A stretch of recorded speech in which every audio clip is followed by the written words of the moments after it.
Ah, the Eiffel Tower. It's the symbol of Paris, right? Of romance, of adventure. We all feel like we know its story. But what if I told you that this icon we all love was born out of a huge fight, was absolutely despised by the smartest people of its day, and, get this, was never, ever supposed to be permanent? Let's dive into the real story of the Tower of Contention. When we think of the tower today, this is what we see. The shining beacon, the very heart of Paris, a total masterpiece.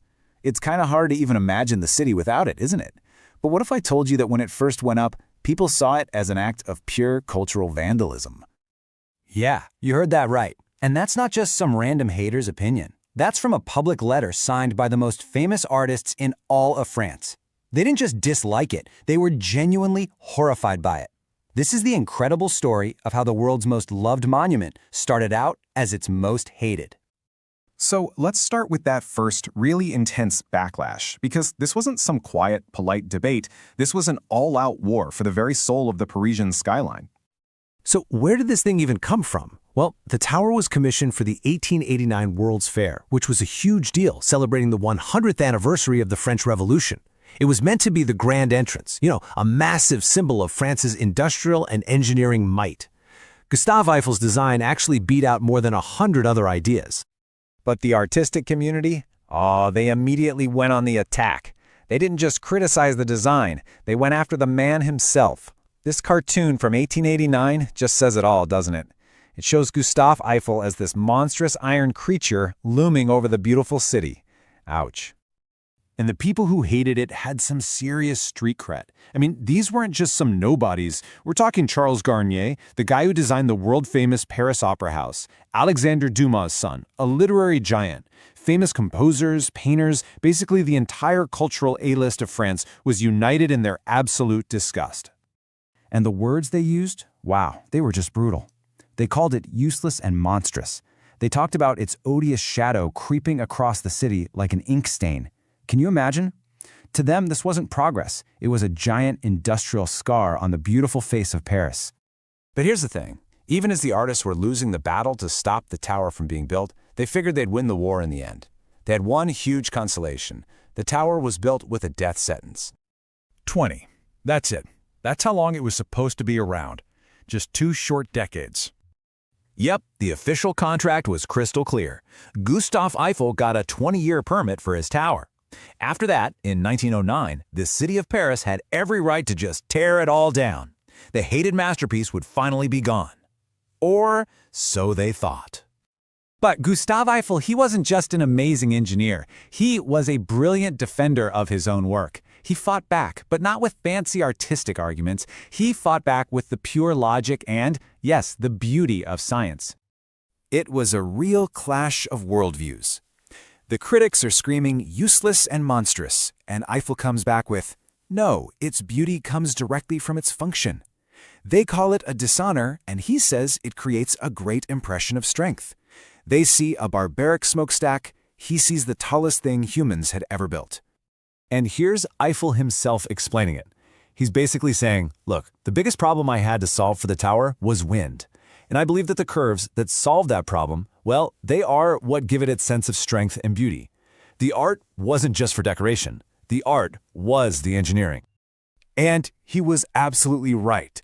Those beautiful sweeping legs, they aren't just there to look good.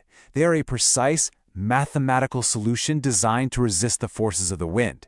It's what makes the tower so incredibly strong while also being surprisingly light. It's pure genius. But even with his brilliant arguments, that 20-year clock was still ticking down.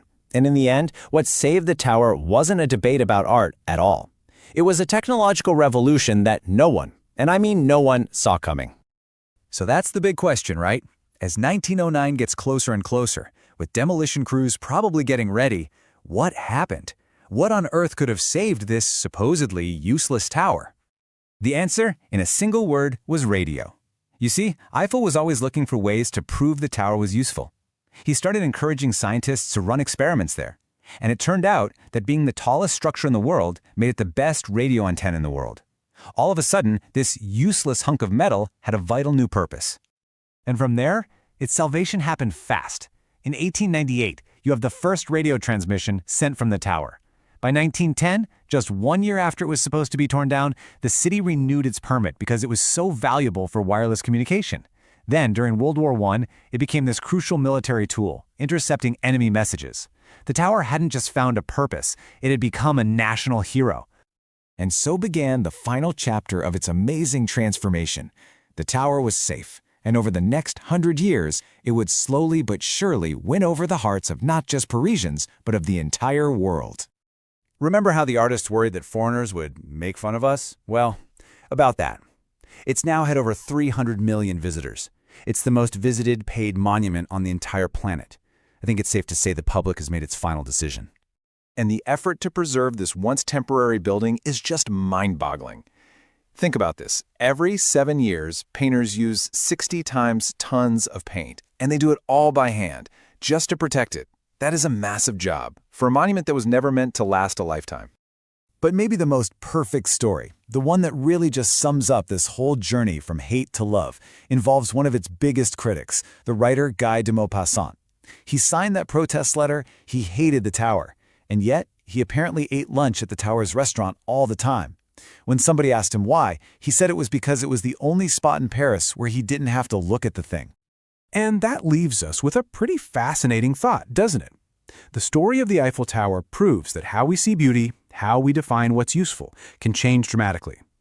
It really makes you wonder, what controversial building or artwork being made today, the one that critics are calling a monstrosity, will future generations look back on and cherish as their timeless icon?